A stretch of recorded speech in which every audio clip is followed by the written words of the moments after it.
These are our top stories.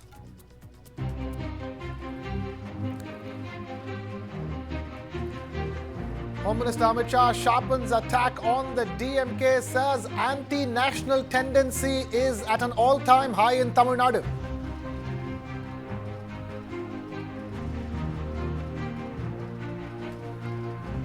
TVK chief Vijay slams the DMK and the BJP for the war of words on the national education policy, says they should stop fighting like children.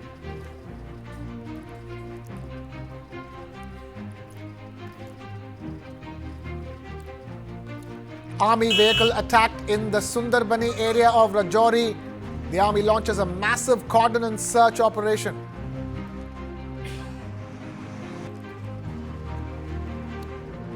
In a further escalation of tensions, China's military held an unannounced live-fire naval exercises in the busy waters near its southwestern coast. Taipei has described the move as provocative and dangerous. Taiwan's defense ministry said that it had detected 32 Chinese military aircraft carrying out a joint combat readiness drill with Chinese warships in the Taiwan Strait area. In response, Taiwan has put its Army, Air Force and Navy on high alert. This latest move by China has led to heightened tensions in the Taiwan Strait. Taiwan's major southwestern population centers of Kaohsiung and Pingtung that figured in the ministry's statement are both home to important naval and air bases.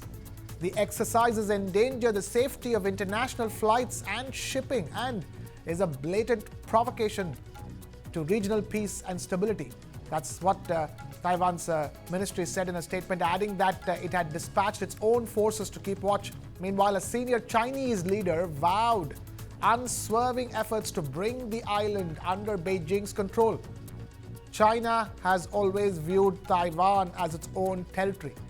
Democratically governed Taiwan has repeatedly complained of Chinese military activities, including several rounds of full-scale war games over the past 3 years.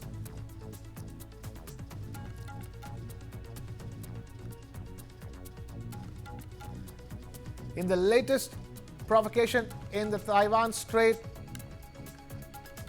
China's military holding an unannounced live-fire naval exercises in the Taiwan Strait area. Taiwan saying that is a provocative and a dangerous move. 32 Chinese military aircraft carried out a combat readiness drill with Chinese warships in tow in the Taiwan Strait. Now that has led to Taiwan putting its Army, Air Force and Navy on high alert, and this latest move by China has led to heightened tensions in the Taiwan Strait. Bear in mind, Taiwan is something that Beijing has always seen as its own territory, but democratically governed Taiwan wants to maintain its sovereignty. We have my colleague Aditya Raj Kaul, Executive Editor for Strategic Affairs at News9, joining us on the broadcast now live. Thank you, Aditya, for joining us. This is another blatant a provocative move by China that's been called out by Taiwan. Well, that's right, Krishna. This isn't something new. This has been happening for a very long time. And now we are breaking developments of the Chinese PLA activities in the waters and airspace around Taiwan. At early morning on Feb 25th and on 26th, there has been continuous activity from the Chinese PLA provoking the Taiwanese. 11 sorties of the PLA aircraft and 14 planned ships and 2 official ships operating around the Taiwan were detected as of 6 a.m. today. So 9 out of 11 sorties crossed the median line of the Taiwan Strait and entered Taiwan's northern, central, and southwestern and southeastern zone. So this is a provocation from China towards Taiwan that is coming in. Let me also tell you that yesterday, the Taiwanese Coast Guard, Krishna, had detained an all-Chinese crew of China-owned vessel Hong Tai after the Taiwan Pegu No. 3 cable was destroyed yesterday morning. In fact, we know that this undersea telecommunication Taiwan and its Cayman Island near China was destroyed by the Chinese vessel, and when this was noticed by the Taiwanese Coast Guard, their crew was detained. There were visuals of this that have really gone viral since then. So yes, the Chinese are continuously provoking Taiwan. We'll have to wait and watch how things unfold at this hour. But certainly, at this moment, the Chinese activities around Taiwan, the provocation doesn't really seem to end. Provocation doesn't really seem to end, but Aditya, this has been building up for a while now, and we also understand that the US has dispatched more funding and aid to Taiwan. That's right. Of course, the U.S. has been, in a very steadfast manner, supporting Taiwan against China. We know that China has also, sent out a message and said that China is seriously concerned by reports that the Trump administration has released over $5.3 billion in previously foreign frozen funds, including $870 million designated for military assistance for Taiwan. Now, the Foreign Ministry of China has hit out at the United States for this kind of a collaboration and assistance provided to Taiwan. Now, Taiwan's Defense Ministry has said that China has designated a zone for live fire exercises roughly 75 kilometers off the coast of Kaohsiung in southern Taiwan. So, very furious and provocative activities ongoing between Taiwan and China, and United States publicly coming in support of Taiwan.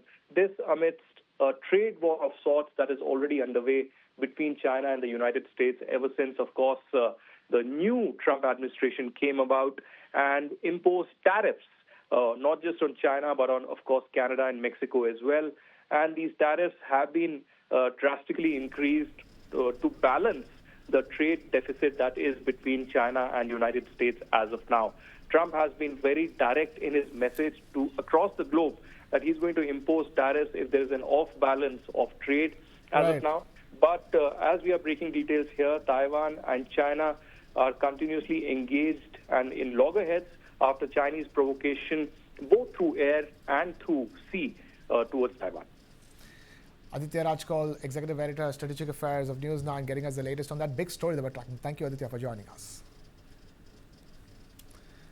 A violent clash broke out between two groups in the Ichak block in Hazaribagh over the installation of flags and loudspeakers for Mahashivratri celebrations. The altercation soon escalated into stone pelting, resulting in multiple injuries. In the chaos, 3 motorcycles and a Baleno car were set on fire, while another motorcycle and an auto rickshaw was vandalized. Additionally, a shop was also torched by the miscreants. Several individuals sustained injuries and were rushed to the Hazaribagh Sadar Hospital for treatment. Following the violence, a large contingent of police forces was deployed to bring the situation under control. Reports say the violence erupted when an argument broke out regarding the installation of a religious flag and loudspeakers at the Hindustan Chowk. What started as a minor dispute quickly escalated into a full-fledged communal clash, leading to heavy stone pelting and arson. Although the situation remains tense, police officials have managed to restore order for now.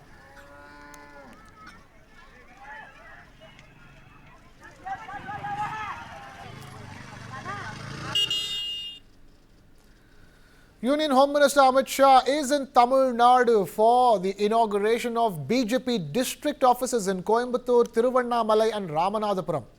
During his inauguration speech in Coimbatore, Amit Shah launched a scathing attack on the Stalin government in the state. He accused the leaders of the ruling DMK for corruption and misgovernance.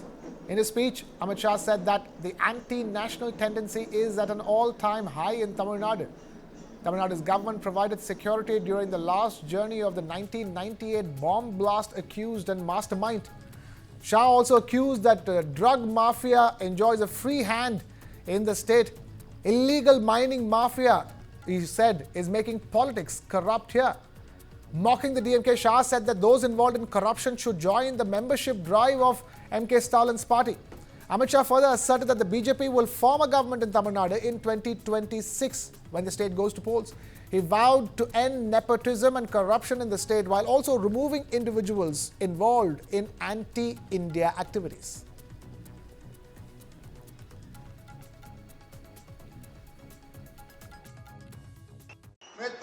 Tamil Nadu भर के Bharatiya Janata party के कार्यकर्ताओं का आह्वान करने आया हूं। समय आ गया है तमिलनाडु में डीएमके की ये देश विरोधी और भ्रष्टाचारी सरकार को समाप्त करने। सभी लोग नए उत्साह के साथ लवरेज होकर पैरों में गति लाकर तमिलनाडु के अंदर एनडीए की सरकार बनाने के लिए अपनी कमर कस ले। 26 में तमिलनाडु में एनडीए की सरकार बनने जा रही है। और मित्रों, तमिलनाडु के अंदर नई बनने वाली सरकार एक नए युग की शुरुआत करेगी। तमिलनाडु के अंदर भाई भतीजावाद की ये दुकान समाप्त हो जाएगी। तमिलनाडु के अंदर करप्शन का हमेशा के लिए अंत होगा और तमिलनाडु से देश विरोधी गतिविधियों को हम मूल समेत उखाड़कर फेंक देंगे। Rejecting Tamil Nadu Chief Minister MK Stalin's delimitation charge, Union Home Minister Amit Shah said that Tamil Nadu will not lose a single seat due to delimitation. Further scaling up his attack, Shah said that the DMK is raising issues to divert some people and are wrongfully accusing PM Modi of neglecting the state. Meanwhile, BRS Working President K.T. Ramarao strongly supported Stalin on his efforts to ensure justice for southern states in delimitation of the assembly and the parliamentary constituencies across the country. He asserted that one cannot penalize the southern states for religiously implementing the family planning when the nation needed it the most. He said that if the centre is keen on implementing delimitation, I propose delimitation based on the fiscal contributions to the nation. MK Stalin has warned that Tamil Nadu could lose representation in the parliament by up to 8 seats due to delimitation. Scam अभी समाप्त नहीं हुआ है।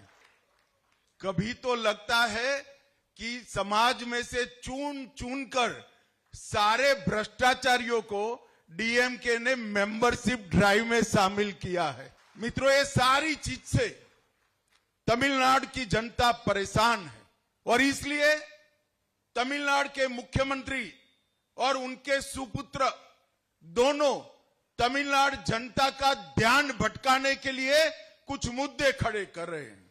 आज ही एक meeting करने जा रहे हैं कि डीलिमिटेशन में हम साउथ को अन्याय नहीं होने देंगे। श्रीमान स्टालिन जी, मोदी सरकार ने लोकसभा में स्पष्ट किया है कि डीलिमिटेशन के बाद प्रोरेटा के हिसाब से दक्षिण के एक भी राज्य का एक भी सीट कम नहीं होगा। The Aam Aadmi Party stirred up political speculation by nominating Rajya Sabha MP Sanjeev Arora to contest the upcoming Ludhiana West Assembly bypoll. After this move, speculations are rife that Aam Aadmi Party chief Arvind Kejriwal might be eyeing a return to the upper house by replacing Arora should he vacate his seat in the parliament. Reacting to his nomination, Arora expressed gratitude towards the party's leadership. Arora, a businessman who was elected to the Rajya Sabha in 2022, is currently serving a term that runs until 2028. However, if he resigns to contest the assembly by-election, his Rajya Sabha seat could be up for grabs, potentially making way for Kejriwal to step into that role. Although the Aam Aadmi Party has denied any such plans. A member of the Kejriwal-led party later issued a clarification and dismissed the speculation. He said, and I quote, Arvind Kejriwal ji is not going to the Rajya Sabha.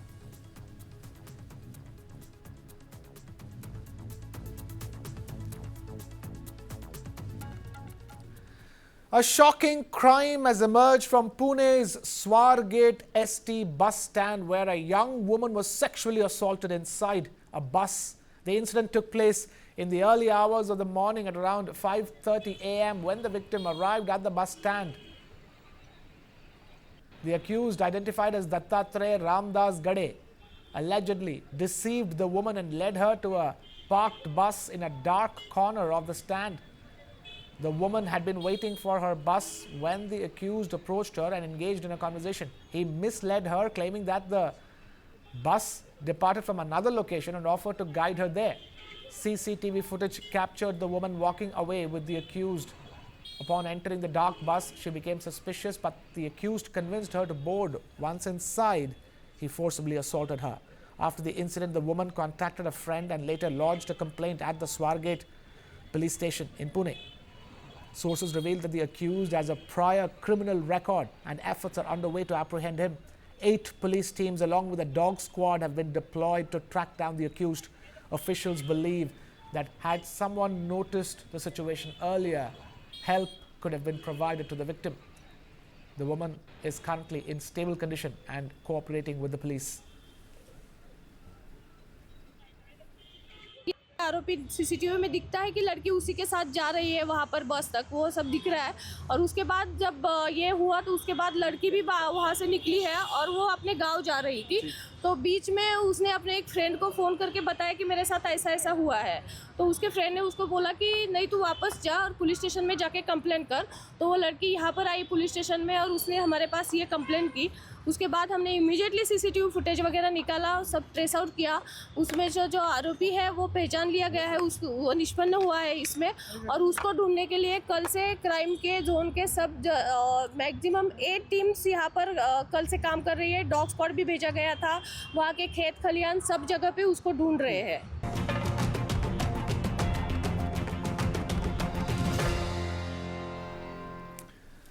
It's the 5th day of the rescue operations in the Srisailam tunnel collapse in Telangana as authorities work towards saving the 8 workers trapped in the SLBC tunnel. The teams so far were able to reach up to 50 meters before the end of the tunnel, only due to muck and debris. Top experts from the Indian Army, Navy, National Disaster Relief Force, GSI and other agencies who are making relentless efforts to find a breakthrough in the collapsed tunnel rescue work amidst threats to the lives of the rescuers with continuous flow of silt and water. Addressing media persons, Irrigation Minister Uttam Kumar Reddy cited experts describing the situation as the most complex and difficult tunnel rescue operation in the world, or at least in India, as there is only one entry or exit to the tunnel.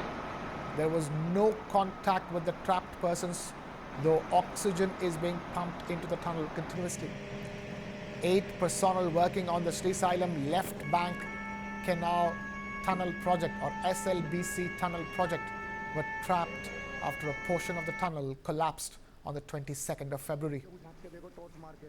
ये हमारे Firozpur red minor जो हमारी team लगी प्रयास कर रही है, बहुत बड़ा रिस्क है। चलो एनडीआरएफ भी हमारे साथ लगी हुई है, पूरी टीम चलो चलो सब निकलो, आगे नहीं, इससे आगे नहीं, 19 से आगे नहीं बिल्कुल भी, चलो चलो चलो। An Indian Army vehicle was reportedly attacked this afternoon in the Sundarbani area of Jammu and Kashmir's Rajouri. The incident took place during the movement of an army truck. Multiple rounds of firing on the army vehicle happened from a dense forest area. Additional reinforcement has been sent to the spot. Senior officers have also rushed to the site. A massive cordon and search operation has been launched by security forces. There have been no reports of any injuries or casualties in the firing. Sources say the incident took place at around 12:45 p.m. when the army vehicle was fired upon in the Sundarbani sector of Rajouri district. The incident comes hours after the BSF confirmed that it had neutralized a Pakistani intruder after observing suspicious movements along the international border in Punjab's Pathankot.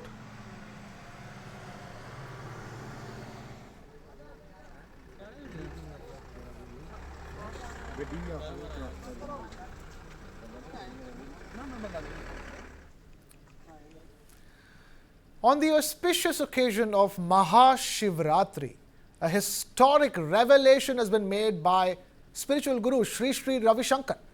The ancient Somnath Jyotirlinga, believed to have been lost for a millennium, has resurfaced marking a monumental moment in India's spiritual heritage.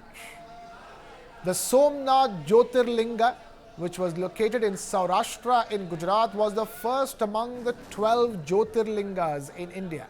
Ancient scriptures describe it as extraordinary, as it was said to levitate 2 feet above the ground, defying gravity.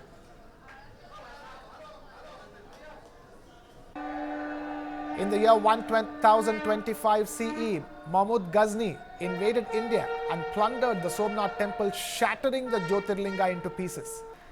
Devotees were devastated, but fragments of the sacred linga were secretly salvaged by a lineage of Agnihotri Brahmins. These fragments were then carried to South India, where they were worshipped in secrecy for generations, preserving the divine energy of Shiva. For centuries, the Agnihotri Brahmins continued to worship the fragments, adhering to ancient Shaiva Agama traditions. The knowledge of the Jyotirlinga's preservation was passed down through generations, culminating in the hands of Sitaram Shastri, who safeguarded it for 20 years, awaiting the right time for its reinstallation. In the year 1924, Saint Shri Pranavendra Saraswati presented the sacred fragments to Kanchi Shankaracharya Swami Chandrasekharendra Saraswati.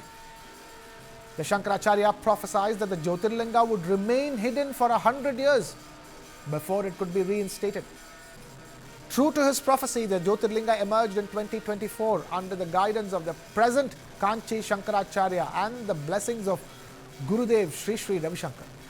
In January 2025, the sacred Somnath Jyotirlinga was brought to the Art of Living International Center in Bengaluru. Gurudev Sri Sri Ravi Shankar unveiled the Jyotirlinga before thousands of devotees, demonstrating its unique magnetic properties. Scientific studies of the year 2007 had revealed that the Jyotirlinga possesses extraordinary magnetic properties with low iron content, defying conventional physics. So today is a very historic and a very significant day for everyone, this Mahashivratri especially. 1,000-year-old fragment of the Somnath temple would be brought here. First, if you could elaborate more on it, what is it all about and what are we going to see this March? Somnath temple in Gujarat was destroyed. And the pieces of that Shivlingam was taken by some Agnihotris of Tamil Nadu. They were holding in their homes. 100 years ago, they went and met Chandrasekhara Saraswati, Shankaracharya, Kanchi Kamkoti Pita. He said, don't bring this out for another 100 years. Keep it in your home only, don't tell anybody. And then Shankaracharya has said that after 100 years, when the Ram temple will be done, then you go and give the Shivlingam to Gurudev here in Bangalore. So that's how Shivling had. They were holding it for 100 years and they brought it to me. And it is so amazing, this Shivling has magnetic force in it. It has 140 gauge of magnet. So geologists say this is not from our planet. This must have come from some meteoroid or from some other planet. So, and it is a great moment for everybody. The whole country is so excited and everyone is wanting to take the blessings of Lord Somnath, who has come out of, to manifest again, to bless everyone again. And this Shivratri we are doing puja for this. Jyotirling. Also because it's something that has come out after 1,000 years and relics, उसकी खुद की एक journey होती है sir. तो ये हज़ारों साल में इसकी जर्नी के बारे में अगर हम आप बता सकते हैं, ज्योतिर्लिंग गुजरात से साउथ इंडिया तक कैसे पहुंचा हुआ है उसके बारे में? देखिए वही तो आश्चर्य की बात है ना. तो उन दिनों में वो लोग पैदल चल के आए थे, तो आते वो ये टुकड़े भी, शिवलिंग के टुकड़े भी अपना पोटली में बांध के ले आए. अग्निहोत्री लोग स्वयं पाकी होते हैं, वो खुद ही खाना बनाते हैं, पका के खाते हैं, कहीं इधर उधर भोजन भी नहीं करते और खुद ही बनाते हैं और खाते हैं. वो बहुत नियम पालन करते हैं, वो लोग पैदल चलते हैं. और प्रणवानंद स्वामी जी करके उन्हीं में से एक सन्यासी बने, उन्होंने अपने पास रखा था। उसके बाद सीताराम जी जो जिनके पास अभी जिनसे मिला हमको, उनके ताऊ जी को मिला, उनके चाचा जी को मिला, फिर इनको मिला, फिर इनसे ऐसे परंपरा से वो लोग इसको बचा के हुए आ रहे थे। और आज वो 1000 साल बाद जो आज निकल रहा है और 100 इयर्स तक भी अंदर था, और आज उसका स्पिरिचुअल सिग्निफिकेंस क्या है? Why today only sir? देखिए, ईश्वर सब कुछ करता है, ये सब भाई नहीं पूछ सकते हैं पहले क्यों नहीं हुआ। नहीं हुआ, अभी हुआ है, मगर ये लगता है महाकुंभ समाप्त हो रहा है इस वक्त। ये महाकुंभ इतने सालों के बाद बड़ा महाकुंभ आया है, और इसी क्षण पर लोगों में इतना एक चेतना जगी है। देश भर के लोग इतने भाव खोकर के स्नान किए हैं, अपने आप को पवित्र मान रहे हैं, ईश्वर से जुड़ा हुआ मानते हैं, एक आध्यात्मिक वातावरण बना है। तो भगवान शंकर को भी वो बहुत पसंद है, वो प्रकट हुए हैं। After 1,000 years, the original Somnath Jyotirlinga is now set to return to its home in Gujarat. Before its consecration, the Jyotirlinga will embark on a spiritual journey across India, visiting all 12 Jyotirlingas, including Rameshwaram, to offer devotees the opportunity to seek blessings. A 40-day purification ritual known as Kalakarshan will be performed according to Shaiva Agama traditions, preparing the Jyotirlinga for its final consecration. The Mahashivratri celebrations at the Art of Living Ashram in February 2025 will be a historic event featuring the divine presence of the Somnath Jyotirlinga. The return of the Jyotirlinga is not just a spiritual event but a cultural and historical milestone, reconnecting India with its ancient roots and divine heritage.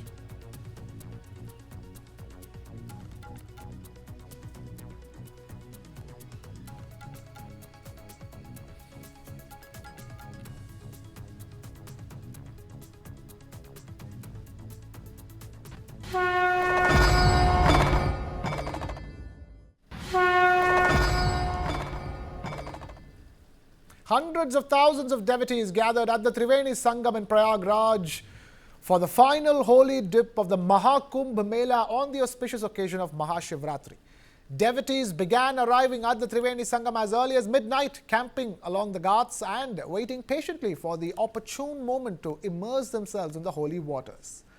This marks the culmination of the 6-week-long spiritual congregation held once every 144 years and believed to grant moksha or salvation to devotees. Over 1 crore devotees are expected to take the holy dip at the Sangam on Mahashivratri, pushing the number of devotees who have taken a dip beyond 65 crores, a number surpassing the population of several countries across the world. The UP government reported that 1.33 crore devotees took the holy dip on Tuesday alone, setting the stage for an even larger gathering on the final day. Uttar Pradesh Chief Minister Yogi Adityanath extended his heartfelt wishes to the devotees, saints and Kalpvasis, expressing his prayers for blessings from Lord Shiva and Mother Ganga. To manage the massive influx of pilgrims, authorities implemented stringent security and logistical measures. The entire Mela area has been declared a no-vehicle zone, and VIP treatment was suspended to ensure equal access for all devotees. Over 60 trains, including special Mela trains, deployed to facilitate the movement of pilgrims, with additional security at key railway stations. Surveillance drones, AI-enabled CCTV cameras and command centers have been set up to monitor the event in real time. Medical teams, emergency response units and disaster management forces have been stationed strategically to ensure the safety and well-being of the devotees. The Mahakumbh Mela, which began on the 13th of January 2025, witnessed 6 special bathing dates, including 3 Amrit Snan days: Paush Purnima, Makar Sankranti, Mauni Amavasya, Basant Panchami, Magh Purnima, and finally Mahashivratri. The convergence of Mahashivratri and the Mahakumbh Mela is an exceptionally rare spiritual occasion. Mahashivratri, commemorating the divine union of Lord Shiva and Goddess Parvati, holds profound significance in the context of the Kumbh Mela. According to Hindu mythology, Lord Shiva played a pivotal role in the Samudra Manthan, or the churning of the ocean, which led to the emergence of the Amrit Kumbh, or a pitcher of nectar, the very essence of the Kumbh Mela. Now, if you are familiar with the Hindi films of the 70s and 80s, getting lost in the Kumbh was a regular theme. For decades at each Kumbh Mela, thousands got separated in the massive crowds. But at Mahakumbh 2025, the Khoya Paya Kendra is ensuring quick reunions with the power of digital technology and real-time coordination. Equipped with artificial intelligence, facial recognition and dedicated volunteers, these centers are helping lost devotees find their families. Here's a special report by News9's Deepak Bhadana.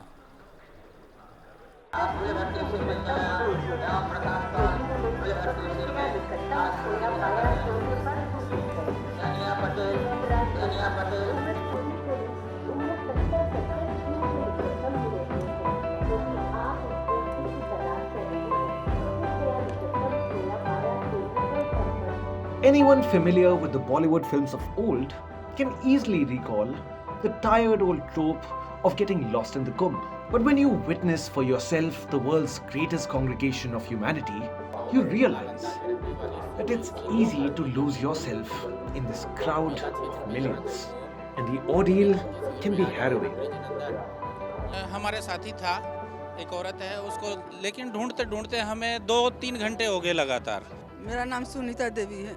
कहाँ से आए हैं? हम आए अमनौर से, बिहार अमनौर से, छपरा अमनौर। किसको ढूंढने आए? हमारी बहन उहन सब है वहीं पर। हम नहा कर निकले तब से बिछड़ गया है, मिल नहीं रही है। कुंदू यादव, हम रांची से हैं। हमारे 7 आदमी आए थे, 6 आदमी घाट से गुम हो गया, पता नहीं चल रहा है। सब आदमी परेशानी में है, सब आदमी को दिक्कत, किसी का बच्चा हेरा गया, किसी का पति हेरा गया है।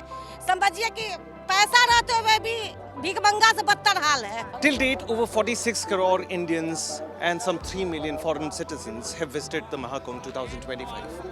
As such, any system can be overwhelmed in the face of sheer numbers. Now, in the last Kumbh, some 37,000 people went missing. But thanks to the system, almost everyone was found. That's a rate of 100%. Evidently, you look at these people and you'll realize that they're in obvious distress. And that is the condition that they're in. What they need right now is patience and the help of the system that has been designed to help them. Adding on loudspeakers, the Mahakumbh's Khoya Paya Kendra is difficult to miss, even in this gathering of millions of devotees. This center at the heart of the Kumbh is where most people end up when they or one of their loved ones has lost their way.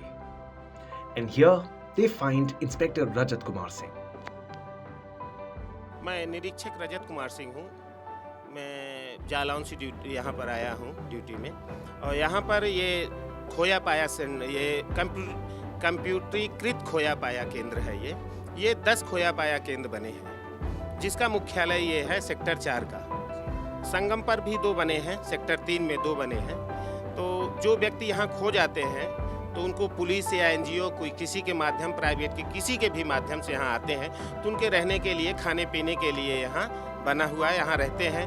धीरे धीरे उनके घर वाले खोजते खोजते, या नहीं तो हम लोग हमारे यहाँ एक ऐप है प्लान सी में होता है कि पूरे हर थाने के उसमें जितने गांव हैं उसमें सभी गांव के संभ्रांत व्यक्ति प्रधान का 10-15 लोगों का नाम लिखा रहता है और मोबाइल नंबर। तो उनके मोबाइल से तुरंत फ़ोन करते हैं, वो लोग तुरंत हेल्प करते हैं और उनके घर वाले सूचना देते हैं या फ़ोन नंबर देते हैं। हम लोग सूचना करके इनको जल्दी से जल्दी प्लान सी से मिलवा देते हैं। This is the halfway house that's been constructed for the people who've been lost in the Mahakumbh 2025. As you'll see, there are cardboard beds, much like the ones that were used in the Olympic Games held recently. You'll see there are also some female staff to look after their security. The people have been furnished with mattresses and blankets. So altogether, it's the most comfort that can be provided in such desperate times. Let's just hear what these people have to say about their conditions. माता जी, आप सब कहाँ से हैं? मैं राजा वहाँ से आई हूँ, अताजरा से। नाम आपका? राम दुलारी। हाँ। आप कहाँ से आए हैं? हम आए हैं जमुआ से। आपका नाम? मन्नी। मन्नी देवी। हम कटनी से आए बेटा, सिया बाई नाम है हमारा। सदा देवी। उम्र कितनी है? 60 बरस। हाँ। अभी आज बैठेंगे बेटा, आज आएंगे। वो आ रहे हैं, अभी इनको ले जाएंगे। यहाँ पर आराम से हैं, खुश हैं, कह रहे हैं कि हम दोबारा गंगा जी नहाएंगे तभी जाएंगे। बिल्कुल सही बोल रहे हो आप। हाँ, आप नहवा दो जब जाएंगे। आ रहे हैं माँ, शायद आ जाएं। बोल रहे बेटा, आप बहुत हमारे बेटा हो तो। खुशियों से खो गई हैं, हाँ, अब इनको नहवा के गंगा जी तभी भेजेंगे, तभी जाएंगे अम्मा। उतना कदे बताओ पे के पुण्य मिलेगा कि हमें मिलेगा। गंगा जी नहवा के पटाए नहीं कर। Now this is the bittersweet moment. These people have found help in some of the most desperate times, and of course emotions are running high. Let's just hope that every one of them finds their loved ones and reaches their home safely and sound. हाँ नहीं, पिछले बार की भी अगर देखेंगे आप, lost and found पिछले बार भी किया था, तो उसकी सक्सेस स्टोरी ये रही कि 100% हम लोगों को मिलवा दिया था उनके घर पे। कोई भी फेलियर नहीं रहा। 37,000 केसेस लास्ट कुंभ में रजिस्टर किए गए थे, जिसमें सभी उनसे अपने परिजनों से मिले। इस बार भी पूरी कोशिश यही रही है, लोग अपने परिजनों से मिल रहे हैं, उनका टिकट जनरेट होता है। और एट लास्ट मतलब हम लोगों ने जो लॉस्ट एंड फाउंड है इसको NGO को दिया था, प्रोफेशनल लोगों को जो उसको चलाएं। उसमें बच्चों के लुक आफ्टर करने के लिए बाकायदा उसमें चीज़ें थी। ओल्ड एज लोग थे, उनके लिए खाना पीना, उनके रहने के लिए कंबल, उनकी लुक आफ्टर करने के लिए जब तक उनके परिजन नहीं मिल जाते। उसके अतिरिक्त भी प्राधिकरण इस बात को मतलब हमेशा से रहा है, मार्ग में भी हम लोग करते हैं। अगर कोई उसके बाद भी बच जाता है तो हम अपने खर्चे से, मतलब प्राधिकरण के खर्चे से उसको उसके घर तक पहुंचाते हैं। एक्सपीरियंस यहाँ बहुत अच्छा लगता है। जो आदमी मिलते हैं, इनको मिलाते हैं, तो हम लोगों के अभी जब से आए ड्यूटी में यहाँ, आज तक हम तो गंगा भी नहीं नहाए, लेकिन इससे बड़ा स्नान हम लोगों का कुछ नहीं है जो यहाँ पर मिला देते हैं। इससे अच्छा सुख, इससे अच्छा क्या बताएं, इससे बहुत अच्छा लगता है हम लोगों को मिला। US President Donald Trump shared a video of an AI vision for the Gaza Strip ends with Trump having drinks at a pool with Benjamin Netanyahu. The video shows a Trump Tower, Trump's statue and casinos. President Trump has proposed a US takeover of Gaza while also suggesting a permanent displacement of Palestinians from the enclave.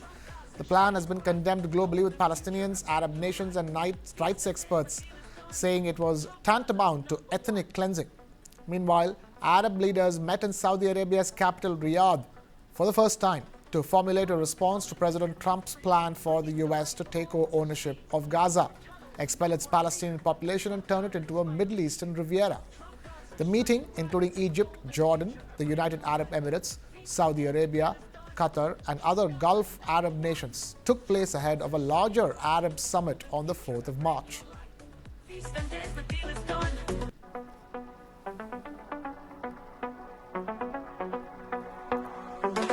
Donald is coming to set you free, bringing the light for all to see. No more tunnels, no more fear. Trump Gaza is finally here. Trump Gaza shining bright, golden future, a brand new light. Feast and dance, the deal is done. Trump Gaza #1. Trump Gaza shining bright, golden future, a brand new light. Feast and dance, the deal is done. Trump Gaza #1. A Southwestern Airlines flight narrowly avoided a catastrophic collision at Chicago's Midway Airport, prompting an investigation by the Federal Aviation Authority, or the aviation regulator of the US, and the NTSB, or the National Transport Security Bureau of the US. As Southwest Flight 2504 approached runway 31C for landing, it was forced to abort its descent at just 50 feet above the ground, approximately over 2,000 feet away from the FlexJet Challenger business jet. The Southwest jet executed a go-around maneuver, sharply ascending to 250 feet and flying over the smaller aircraft before circling and safely landing without any further incident. A dramatic video posted on social media captured the Southwest jet nearing touchdown before abruptly pulling up, highlighting the close call. In fact, there is an audio clip which reveals the communication between the pilot and the control room. 0504, one able, turn left. Flexion 560, turn left on runway 4 left, cross runway 31 left, and hold shorter runway 31 center. All right, left on 4 left, cross 22 or 13 center, Flexion 560. Flexion 560 negative, cross runway 31 left, hold short runway 31 center. Cross 31 left, hold short 31 center, Flexion 560. That was 769, cross runway 2 to right, 2 to left, take hotel all the way down to the end, left turn onto Tango into Bravo 12. All right, we'll take, we'll cross the 2 left on hotel, hotel all the way to all the way southwest 769. Southwest 20. Southwest 2504 going around. 2504, roger that, maintain 3000.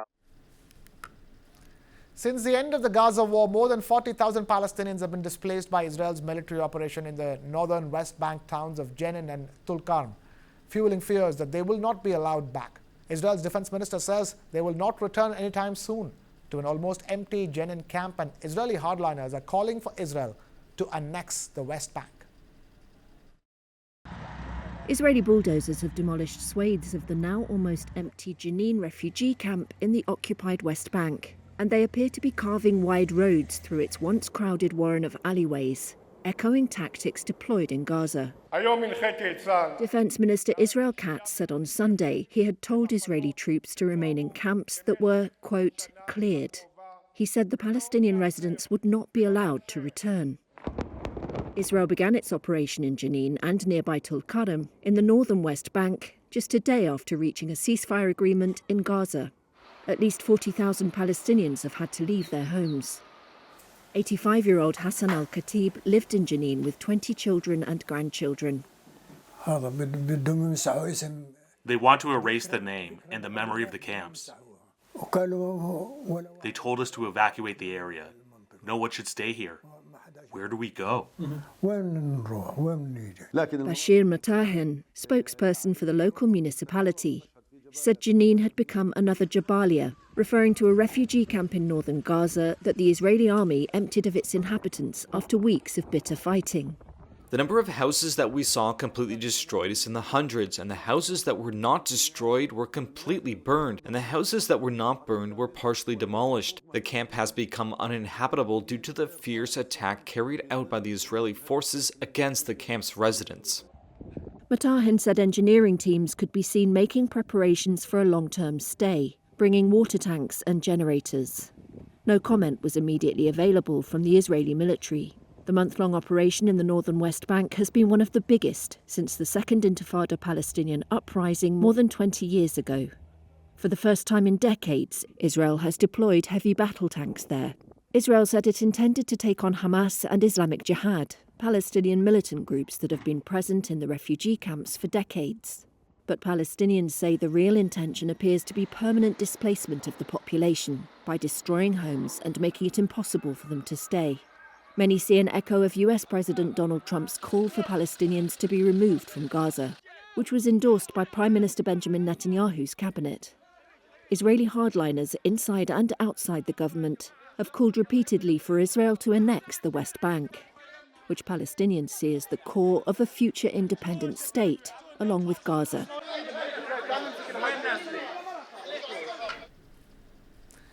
Russia has welcomed a shift in the U.S. stance on Ukraine as the two countries explore potential areas of cooperation, including the development of rare earth metal deposits. However, divisions remain, particularly on the issue of European peacekeepers in Ukraine, which Russia strongly opposes.